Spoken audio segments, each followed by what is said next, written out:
इस अविचार सिद्ध स्वामी सेवक आदि व्यवहार को तत्व विचार के समय सत्य रूप से स्वीकार नहीं करते। लौकिक व्यवहार के समान ही वैदिक व्यवहार भी सत्य नहीं है, क्योंकि वेद वाक्य भी अधिकतर गृहस्थ जनोचित यज्ञ विधि के विस्तार में ही व्यस्त है। राग द्वेष आदि दोषों से रहित विशुद्ध तत्व ज्ञान की पूरी अभिव्यक्ति प्रायः उनमें भी नहीं हुई है, जिससे गृहस्थोचित यज्ञादि कर्मों से प्राप्त होने वाला स्वर्ग आदि सुख स्वप्न के समान है ही नहीं जान पड़ता। उसे तत्व ज्ञान कराने में साक्षात उपनिषद वाक्य भी समर्थ नहीं है। जब तक मनुष्य का मन सत्व रज अथवा तमोगुण के वशीभूत रहता है, तब तक वह बिना किसी अंकुश से उसकी ज्ञानेंद्रिय और कर्मेंद्रियों से शुभ अशुभ कर्म कराता रहता है। यह मन वासनामय विषयासक्त गुणों से प्रेरित विकारी और भूत एवं इंद्रिय रूप 16 कलाओं में मुख्य है। यही भिन्न भिन्न नामों से देवता और मनुष्य आदि रूप धारण करके शरीर रूप उपाधियों के भेद से जीव की उत्तमता और अधमता का कारण होता है। यह मायामय मन संसार चक्र में चलने वाला है। यही अपने देह के अभिमानी जीव से मिलकर उसे कालक्रम से प्राप्त हुए सुख दुख और इनसे व्यतिरिक्त मोह रूप अवश्यंभावी फलों की अभिव्यक्ति करता है। जब तक यह मन रहता है, तभी तक जागृत और स्वप्न अवस्था का व्यवहार प्रकाशित होकर जीव का दृश्य बनता है। इसलिए पंडित जन मन को ही त्रिगुणमय अधम संसार का और गुणातीत परमोत्कृष्ट मोक्ष पद का कारण बताते हैं। विषयासक्त मन जीव को संसार संकट में डाल देता है। विषयहीन होने पर ही वही उसे शांतिमय मोक्ष पद प्राप्त करा देता है। जिस प्रकार घी से भीगी हुई बत्ती को खाने वाले दीपक से तो धुएं वाली शिखा निकलती रहती है, और जब घी समाप्त हो जाता है तब वह अपने कारण अग्नि तत्व में लीन हो जाता है। उसी प्रकार विषय और कर्मों में आसक्त हुआ मन तरह तरह की वृत्तियों का आश्रय लिए रहता है, और इनसे मुक्त होने पर वह अपने तत्व में लीन हो जाता है। वीरवर 5 कर्मेंद्रिय, 5 ज्ञानेंद्रिय और 1 अहंकार, यह 11 मन की वृत्तियां हैं, तथा 5 प्रकार के कर्म, 5 तन्मात्र और 1 शरीर, ये 11 उनके आधारभूत विषय कहे जाते हैं। गंध, रूप, स्पर्श, रस और शब्द, ये 5 ज्ञानेंद्रियों के विषय हैं। मल त्याग, संभोग, गमन, भाषण और लेना देना आदि व्यापार, ये 5 कर्मेंद्रियों के विषय हैं। तथा शरीर का यह मेरा है इस प्रकार स्वीकार करना अहंकार का विषय है। कुछ लोग अहंकार को मन की 12वीं वृत्ति और उसके आश्रय शरीर को 12वां विषय मानते हैं। ये मन की 11 वृत्तियां द्रव्य, विषय, स्वभाव, आशय, संस्कार, कर्म और काल के द्वारा सैकड़ों, हजारों और करोड़ों भेद में परिणत हो जाती है, किंतु इनकी सत्ता क्षेत्रज्ञ आत्मा की सत्ता से ही है, स्वतः या परस्पर मिलकर नहीं है। ऐसा होने पर भी मन से क्षेत्रज्ञ का कोई संबंध नहीं है। यह तो जीव की ही माया निर्मित उपाधि है। यह प्राय संसार बंधन में डालने वाले अविशुद्ध कर्मों में ही प्रवृत्त रहता है। इसकी उपर्युक्त वृत्तियां प्रवाह रूप से नित्य ही रहती हैं। जागृत और स्वप्न के समय वे प्रकट हो जाती हैं और सुषुप्ति में छिप जाती हैं। इन दोनों ही अवस्थाओं में क्षेत्रज्ञ, जो विशुद्ध चिन्ह मात्र है, मन की इन वृत्तियों को साक्षी रूप से देखता रहता है। यह क्षेत्रज्ञ परमात्मा सर्वव्यापक, जगत का आदि कारण, परिपूर्ण, अपरोक्ष, स्वयं प्रकाश, अजन्मा, ब्रह्मादि का भी नियंता और अपने अधीन रहने वाली माया के द्वारा सबके अंतःकरणों में रहकर जीवों को प्रेरित करने वाला समस्त भूतों का आश्रय रूप भगवान वासुदेव है। जिस प्रकार वायु संपूर्ण स्थावर जंगम प्राणियों में प्राण रूप से प्रविष्ट होकर उन्हें प्रेरित करती है, उसी प्रकार वह परमेश्वर भगवान वासुदेव सर्वसाक्षी आत्मस्वरूप से इस संपूर्ण प्रपंच में ओतप्रोत है। राजन, जब तक मनुष्य ज्ञानोदय के द्वारा इस माया का तिरस्कार कर सबकी आसक्ति छोड़कर तथा काम, क्रोध आदि 6 शत्रुओं को जीतकर आत्म तत्व को नहीं जान लेता, और जब तक वह आत्मा के उपाधि रूप मन को संसार दुख का क्षेत्र नहीं समझता, तब तक वह इस लोक में यों ही भटकता रहता है, क्योंकि यह चित्त उसके शोक, मोह, रोग, राग, लोभ और वैर आदि के संस्कार तथा ममता की वृद्धि करता रहता है। यह मन ही तुम्हारा बड़ा बलवान शत्रु है। तुम्हारे उपेक्षा करने से इसकी शक्ति और भी बढ़ गई है। यह यद्यपि स्वयं तो सर्वथा मिथ्या है, तथापि इसने तुम्हारे आत्मस्वरूप को आच्छादित कर रखा है। इसलिए तुम सावधान होकर श्री गुरु और हरि के चरणों की उपासना के अस्त्र से इसे मार डालो।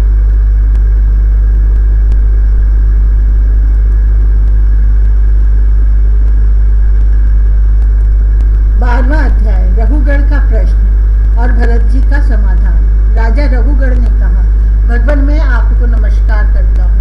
आपने जगत का उद्धार करने के लिए ही यह देह धारण की है। योगेश्वर, अपने परम आनंदमय स्वरूप का अनुभव करके आप इस स्थूल शरीर से उदासीन हो गए हैं तथा एक जड़ ब्राह्मण के वेश से अपने नित्य ज्ञानमय स्वरूप को जन साधारण की दृष्टि से ओझल किए हुए हैं। मैं आपको बार बार नमस्कार करता हूँ।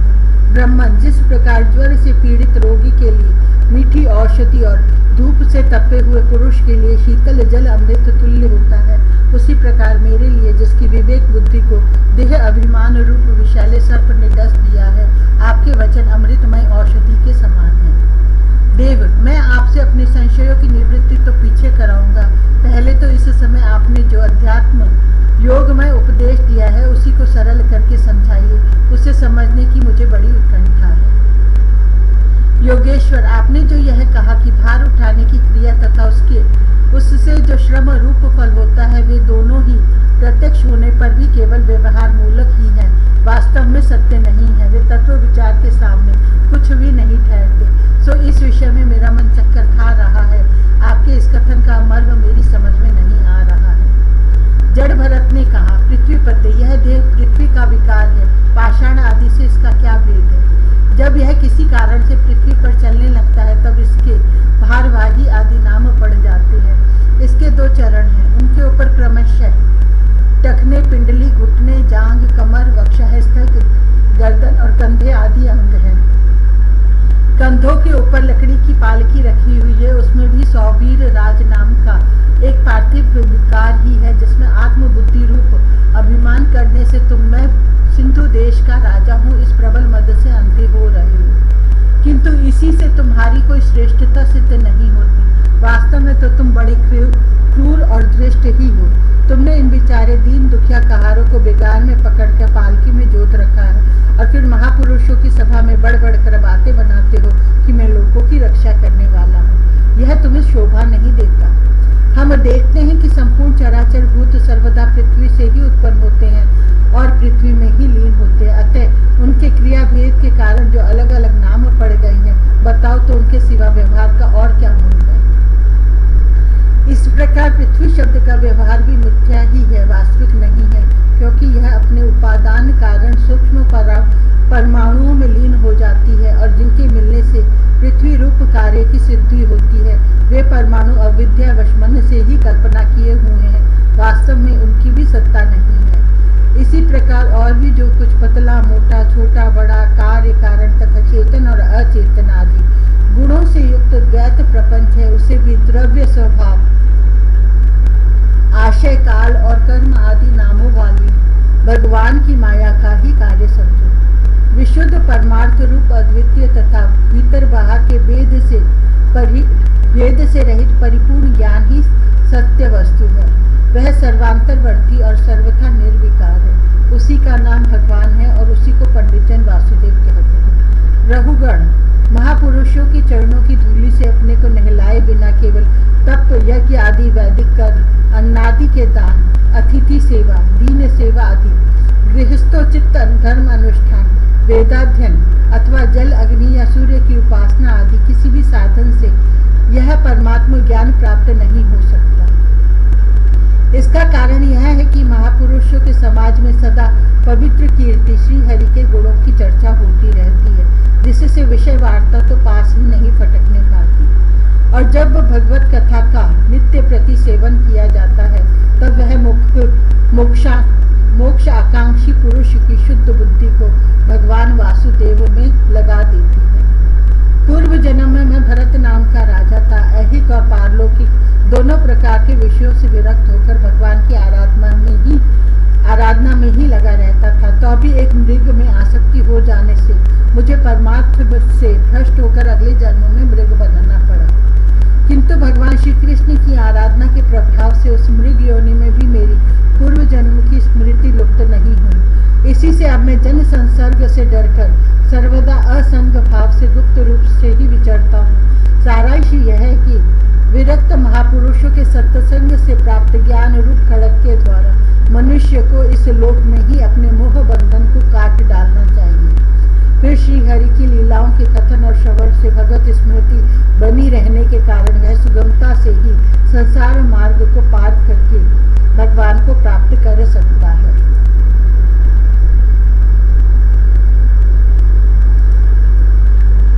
13वां अध्याय भवाटवी का वर्णन और रहुगढ़ का संशय नाश। जड़ भरत ने कहा, राजन, यह जीव समूह सुख रूप धन में आसक्त देश देशांतर में घूम फिरकर व्यापार करने वाले व्यापारियों के दल के समान है। इसे माया ने दुष्कर प्रवृत्ति मार्ग में लगा दिया है। इसलिए इसकी दृष्टि सात्विक राजस तामस भेद से नाना प्रकार के कर्मों पर ही जाती है। उन कर्मों में भटकता भटकता यह संसार रूप जंगल में पहुंच जाता है। वहां इसे तनिक भी शांति नहीं मिलती। महाराज, उस जंगल में 6 डाकू हैं। इस वणिक समाज का नायक बड़ा दुष्ट है। उसके नेतृत्व में जब यह वहां पहुंचता है तब ये लुटेरे बलात्कार से इसका सब माल मत्ता लूट लेते हैं तथा बेड़िए जिस प्रकार भेड़ों के झुंड में घुसकर उन्हें खींच ले जाते हैं, उसी प्रकार इसके साथ रहने वाले गीदड़ ही इसे असावधान देखकर इसके धन को इधर उधर खींचने लगते हैं। वह जंगल बहुत सी लता घास और झाड़ झंकाड़ के कारण बहुत दुर्गम हो रहा है। उसमें तीव्र डांस और मच्छर इसे चैन नहीं लेने देते। वहां इसे कभी तो गंधर्व नगर दिखने लगता है और कभी कभी चमचमाता हुआ अति चंचल अज्ञा बेताज आंखों के सामने आ जाता है। यह वणिक समुदाय इस वन में निवास स्थान, जल और धन आदि में आसक्त होकर इधर उधर भटकता रहता है। कभी बवंडर से उठी हुई धूल के द्वारा जब सारी दिशाएं धूमाच्छादित सी हो जाती हैं और इसकी आंखों में भी धूल भर जाती है तो इसे दिशाओं का ज्ञान भी नहीं रहता। कभी इसे दिखाई न देने वाले झिंगुरों का कर्ण कटु शब्द सुनाई देता है। कभी उल्लुओं की बोली से इसका चित्त व्यथित हो जाता है। कभी इसे भूख सताने लगती है तो यह निंदनीय वृक्षों का ही सहारा टटोलने लगता है और कभी प्यास से व्याकुल होकर मृग तृष्णा की ओर दौड़ लगाता है। कभी जलहीन नदियों की ओर जाता है। कभी अन्न न मिलने पर आपस में एक दूसरे से भोजन प्राप्ति की इच्छा करता है। कभी दावानल में घुसकर अग्नि से झुलस जाता है और कभी यक्ष लोग इसके प्राण खींचने लगते हैं तो यह खिन्न होने लगता है। कभी अपने से अधिक बलवान लोग इसका धन छीन लेते हैं तो यह दुखी होकर शोक और मोह से अचेत हो जाता है और कभी गंधर्व नगर में पहुंचकर घड़ी भर के लिए सब धूप भूलकर खुशी मनाने लगता है। कभी पर्वतों पर चढ़ना चाहता है तो कांटे और कंकड़ों द्वारा पैर चलनी हो जाने से उदास हो जाता है। कुटुंब बहुत बढ़ जाता है और उदर पूर्ति का साधन नहीं होता तो भूख की ज्वाला से संतप्त होकर अपने ही बंधु बांधवों पर खींचने लगता है। कभी अजगर सर्प का ग्रास बनकर वन में फेंके हुए मुर्दे के समान पड़ा रहता है। उस समय से कोई सुध-बुध नहीं रहती। कभी दूसरे विषैले जंतु इसे काटने लगते हैं तो उनके विष के प्रभाव से अंधा होकर किसी अंधे कुएं में गिर पड़ता है और घोर दुखमय अंधकार में बेहोश पड़ा रहता है। कभी मधु खोजने लगता है तो मक्खियां इसके नाक में दम कर देती हैं और इसका सारा अभिमान नष्ट हो जाता है। यदि किसी प्रकार अनेक कठिनाइयों का सामना करके वह मिल भी गया तो बलात्कार से दूसरे लोग उसे छीन लेते हैं। कभी शीत, घाम, आंधी और वर्षा से अपनी रक्षा करने में असमर्थ हो जाता है।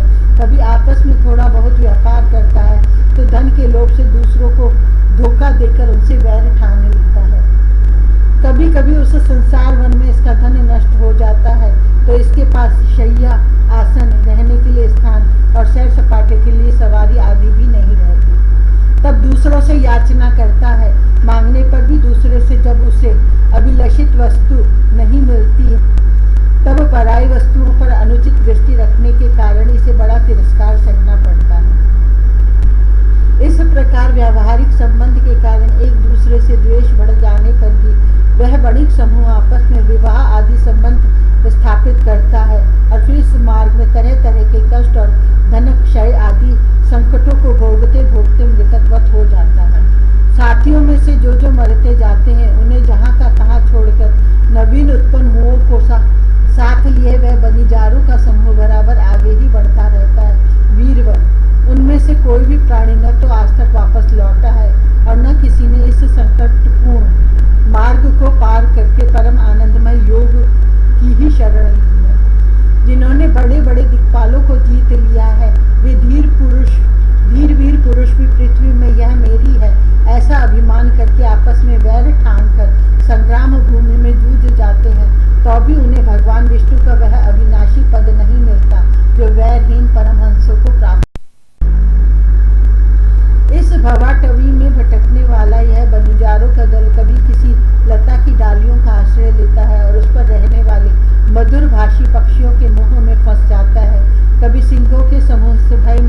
वानरों में मिलकर अपने जाति स्वभाव के अनुसार दाम्पत्य सुख में रत रहकर विषय भोगों से इंद्रियों को तृप्त करता रहता है और एक दूसरे का मुख देखते देखते अपनी आयु की अवधि को भूल जाता है। वहाँ वृक्षों में क्रीड़ा करता हुआ पुत्र और स्त्री के स्नेह पाश में बंध जाता है। इसमें मैथुन की वासना इतनी बढ़ जाती है कि तरह तरह के दुर्व्यवहारों से दीन होने पर भी यह विवश होकर अपने बंधन को तोड़ने का साहस नहीं कर सकता।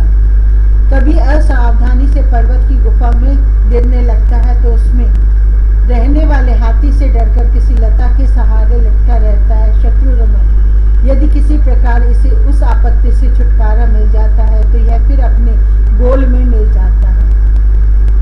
जो मनुष्य माया की प्रेरणा से एक बार इस मार्ग में पहुंच जाता है उसे भटकते भटकते अंत तक अपने परम पुरुषार्थ का पता नहीं लगता।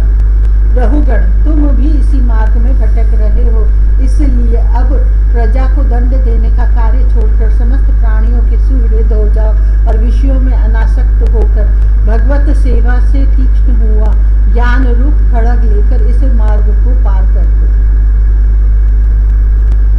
राजा रघुगण ने कहा, अहो समस्त योनियों में यह मनुष्य जन्म ही श्रेष्ठ है। अन्य लोकों में प्राप्त होने वाले देव आदि उत्कृष्ट जन्मों से भी क्या लाभ है, जहाँ भगवान ऋषिकेश के पवित्र यश से शुद्ध अंतःकरण वाले आप जैसे महात्माओं का अधिकाधिक समागम नहीं मिलता। आपके चरण कमलों की रज का सेवन करने से जिनके सारे पाप ताप नष्ट हो गए हैं, उन महानुभावों को भगवान की विशुद्ध भक्ति प्राप्त होना कोई विचित्र बात नहीं है। मेरा तो आपके 2 घड़ी के सत्संग से ही सारा कुतर्क मूलक अज्ञान नष्ट हो गया है। ब्रह्म ज्ञानियों में जो वयोवृद्ध हो उन्हें नमस्कार है, जो शिशु हो उन्हें नमस्कार है, जो युवा हो उन्हें नमस्कार है, जो क्रीड़ारत बालक हो उन्हें भी नमस्कार है। जो ब्रह्म ज्ञानी ब्राह्मण अवधूत वेश से पृथ्वी पर विचरते हैं उनसे हम जैसे ऐश्वर्योन्मत्त राजाओं का कल्याण है। श्री सुखदेव जी कहते हैं, उत्तरानंदन, इस प्रकार उन परम प्रभावशाली ब्रह्म ऋषि पुत्र ने अपना अपमान करने वाले सिंधु नरेश रहुगण को भी अत्यंत करुणावश आत्म तत्व का उपदेश दिया। तब राजा रहुगण ने दीन भाव से उनके चरणों की वंदना की। फिर वे परिपूर्ण समुद्र के समान शांत चित्त और उपरतेंद्रिय होकर पृथ्वी पर विचरने लगे। उनके सत्संग से परमात्म तत्व का ज्ञान पाकर सावीरपति रहुगण ने भी अंतःकरण में अविद्यावश आरोपित देहात्म बुद्धि को त्याग दिया। राजन, जो लोग भगवत आश्रित अनन्य भक्तों की शरण ले लेते हैं उनका ऐसा ही प्रभाव होता है, उनके पास अविद्या ठहर नहीं सकती। राजा परीक्षित ने कहा, महाभागवत मुनि श्रेष्ठ, आप परम विद्वान हैं। आपने रूपक आदि के द्वारा अप्रत्यक्ष रूप से जीवों के जिस संसार मार्ग का वर्णन किया है उस विषय की कल्पना विवेकी पुरुषों की बुद्धि ने की है। वह अल्प बुद्धि वाले पुरुषों की समझ में सुगमता से नहीं आ सकता। अतः मेरी प्रार्थना है कि इस दुर्बोध विषय को रूपक का स्पष्टीकरण करने वाले शब्दों से